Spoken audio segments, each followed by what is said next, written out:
guys, it's Pierre from Spyder TV and welcome to my shop. In today's video, we're going to be putting one of these on one of these. The hitch that we're going to be installing comes from Can-Am, SpyderAccessories.com. It's a hitch that fits on all F3 and F3S, whether it's a 215 to 217 model, it doesn't matter, as long as we're talking about the Spyder that has the tubing on each side. With the design of this hitch, the beauty of it is that you don't need to take out the axle to be able to do the installation. So it's about a 20-minute project at the most. For the installation, this is what you're going to need. We're going to be using a 9/16 key. We're going to be using the impact drill with also a 9/16 socket. We're going to be using as well some Loctite. And we're going to be using the 8mm Allen key bit so we can remove those original bolts on the rear bumper where the hitch is going to go. A bit of information about the hitch itself. Well, of course, it's all been laser cut and welded together. We're using for the side plates a 1/4 inch steel, and we're using 3/8 for the U-shape hitch itself.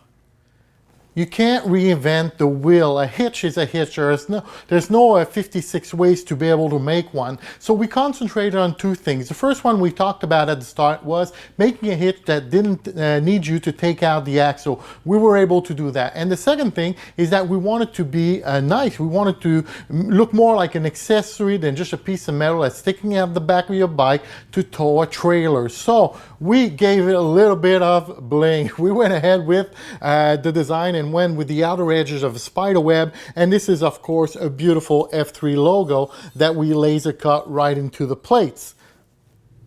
I was able to pick these up at a local Canadian Tire here in Canada. It's like a hardware store slash, anything from a toaster oven to a coffee maker.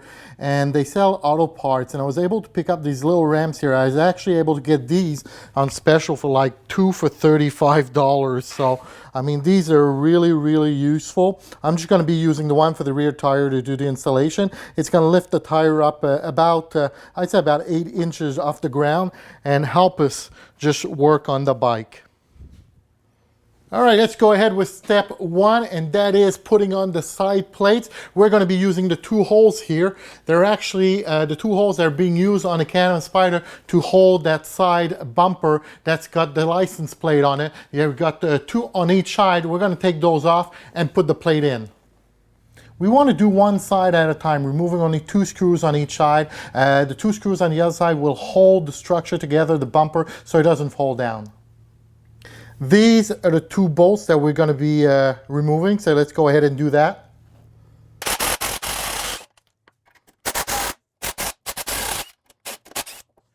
For the left-hand side, we're going to be using 2 of the 3 longer bolts that we've provided you with, and we're going to be using 2 of the 3 collars, the 1-inch collars that are also included in the kit.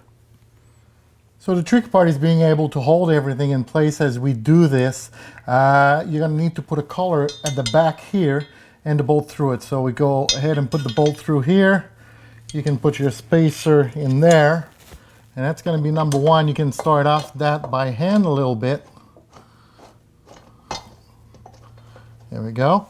And then we go ahead and do the other one underneath as it's hanging down there. So you can put your bolt about halfway through, put the collar behind it,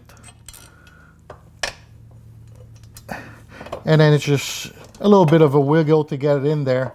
And then once that's done, you can go ahead and use the impact drill that you have with the 9/16, or you can do it with a ratchet if you rather get a better feel for it at the start. I recommend you may want to use the ratchet.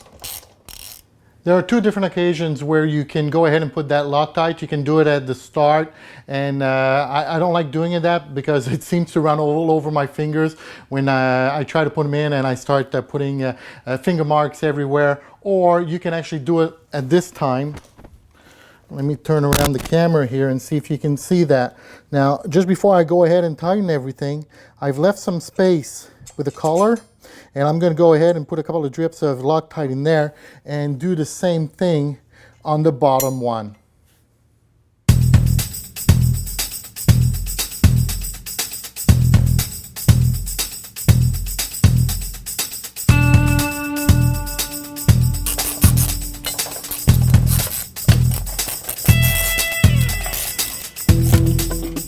Let's go ahead and do the right hand side, this one and this one.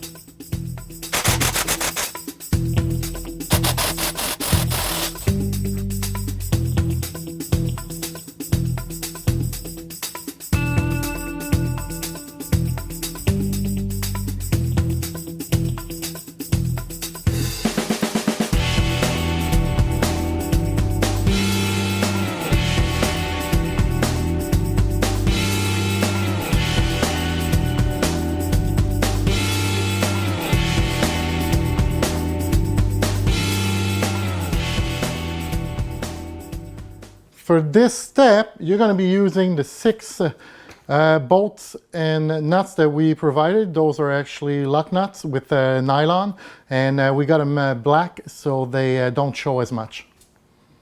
The easiest way to get this on is just to make sure you have all your bolts available right next to you, and you're going to go ahead and put them in, but you're not going to try to tie them down with the nuts straight away. So I'll just get one side in.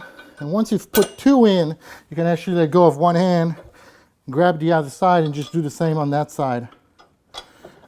And once you've put all 6 in, and you've freed up your hands like this, then you can go ahead and just put in the lock nut on the other side. This is going to take you a little bit of patience here, be able to get the lock nut in the back. You're going to have to pull on the bolt and then squeeze that in behind. Try it with your fingers there and until you can get the first thread started. Once you got the first threads going, then it's easy. It's just, you know, if you got big fingers, you may need some help.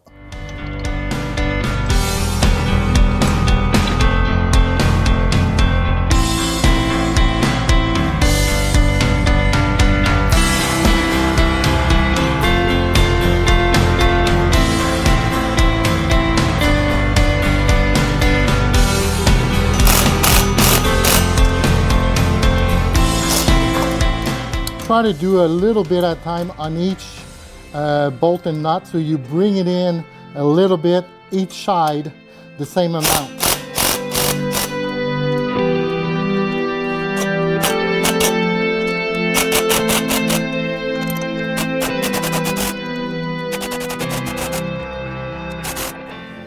Final touch to this is to put on the little caps that we provide.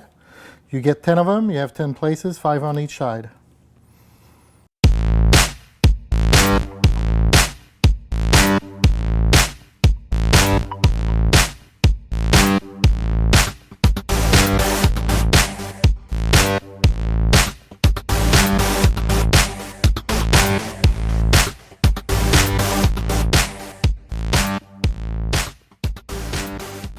A couple of tips for you. The first one is that if you don't feel comfortable using an impact wrench, and even if you are using it, you want to make sure that you start off the first couple of threads, the first 1/4 inch at least to 3/8 should be done by hand to make sure that the threads of the bolt going to the threaded piece of metal that you already have on the bike, making sure that you don't strip anything. So you do it by hand, and for the time that it's going to take you, you may want to go ahead and just use a regular ratchet so you get a good feel for if you're, you know, going in the right way and the threads are fitting in properly.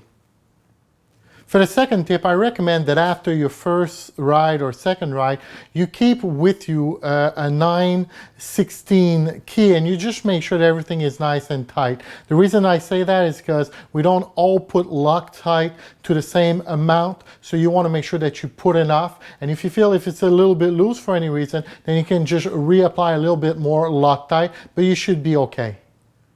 Installation takes about 15 to 20 minutes. It's really low on the difficulty chart. So, you know, anybody that's a little handy, has got a little bit of tools at home, can get this done very easily. The best way to find out about Can-Am SpyderAccessories.com and all the videos that we make, well, you can go directly to YouTube. look us up under Spyder TV, and I'll come up with my 350 or 400 videos that we have available on the web. We do them in French, we do them in English as well. So you can look us up that way, or on Facebook, once again with Spyder TV, and Can-Am SpyderAccessories.com. You can find us on the web. We're trying to put all our videos and how-tos on the website now. It's still a work in progress. If you have any questions, well, you can call this phone number right here, and you can look us up or send us an email with the email here as well. Thank you very much, guys. My name is Pierre, and you're watching Spyder TV.